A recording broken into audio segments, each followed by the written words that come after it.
These are notes from Elham's Math 70, Wednesday, April the 22nd, section 11.5, page 679. This is the last section of chapter 11, so next time we will begin chapter 12, the last chapter of the class.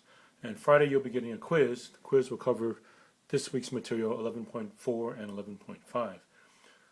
Today the financial math that we're discussing has to deal with purchasing homes, so home purchases, some of the things that are involved.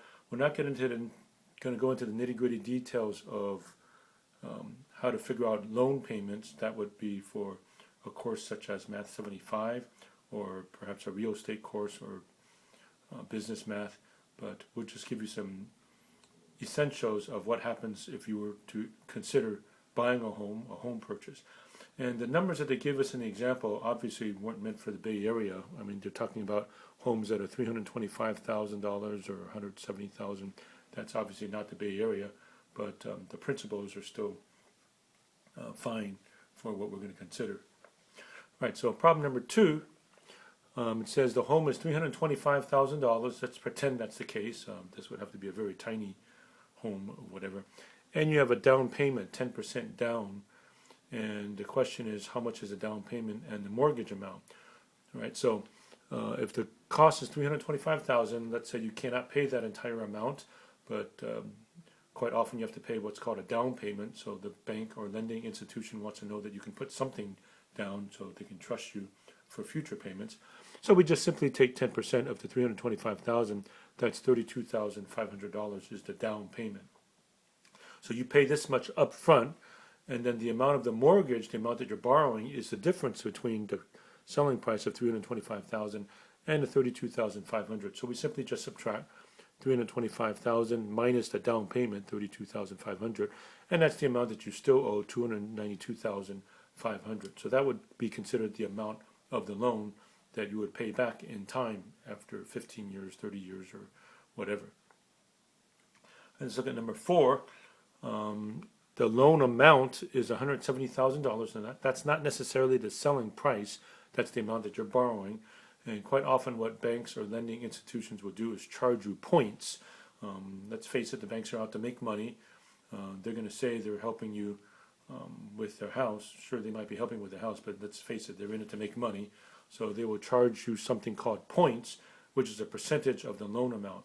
Okay, so if you're borrowing $170,000, of course you're paying back over time, and the amount that you end up paying back, if you were to work it all out, is a lot more. But up front, they're charging you points. So in this particular case, 2 3/4 points. So 2 3/4 points is 0.0275. So what you do is you multiply the 0.0275 times $170,000. That's how much you're being charged up front for the bank or lending institution to let you borrow the money. So that comes out to be $4,675. So right up front, right at the get-go, right at the start, when you're taking out this loan, they're charging you $4,675 just for the privilege of your borrowing the money from the lending institution. Okay, problem 6 and 8, just a little bit more complicated. There's a lot of things going on here, but this is actually what's involved if you were to purchase a home. So if you are considering purchasing a home, there's all these things to consider.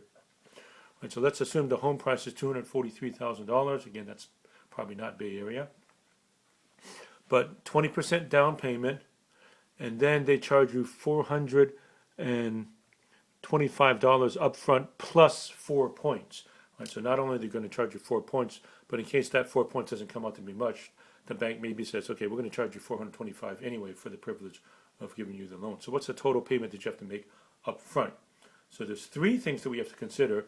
The $425, which is fixed, I've got that way down here, and then the down payment, which I've got over here, and then the points, which I've got over here. So that's the amount that you have to pay up front in order for you to get this loan. So first, the down payment, it says 20% down, so I take 20% of $243,000.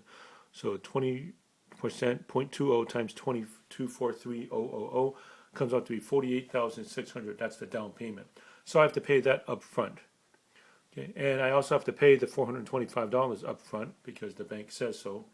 And then on top of that, I have to pay 4 points. So I have to take 0.04 times, now you have to be careful here, it's the lending amount, which is $194,000, $194,400.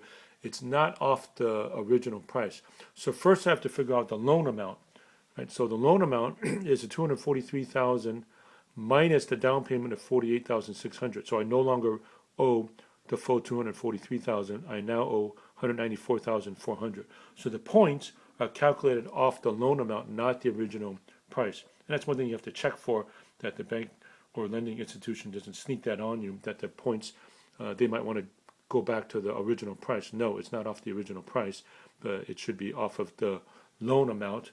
So we're borrowing $194,400, so the 4% should be off of this, not on this. If it's off this, you'll be paying more. And so we want to make sure, of course, that they don't sneak that by you. So 4 points, 4% of the amount that you borrowed, $194,400, comes out to be $7,776. Okay, so finally the total payment is the down payment, $48,600, plus $425 because the bank says so, and then points, which is $7,776, and that grand total is $56,801. Okay, this is considered the amount that you have to pay right at the beginning, up front, when you're purchasing this particular house. Okay, and a side note, sometimes individuals say, well, I can't pay that much, can I finance that? And yes, sometimes you can carry that over to the finance, so that would increase the amount of the loan, which means you end up paying more in the long run again. And problem 8 is something similar, so I would have done all the evens, 2, 4, 6, and 8. This time home price $159,000. Again, that's not realistic in Bay Area. That's some other state perhaps. 20% down, and this time the bank is charging you $815 up front plus 1.75 points. So what is the total payment? So again, we have 3 payments. I've got them all down here. The 3 payments are the down payment, which comes out to be this. The $815 fix, you're going to get charged that no matter what. And then the points, which looks like it comes out to be this.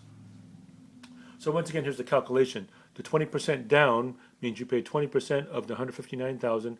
That comes out to be $31,800. So that's a down payment. That's automatic here. Then the bank says you have to pay $815 because they said so. Again, they're in it to make money. That's no ifs, ands, and buts about it. And now 1.75 points of the loan amount. So again, the 1.75% is not off of the home price.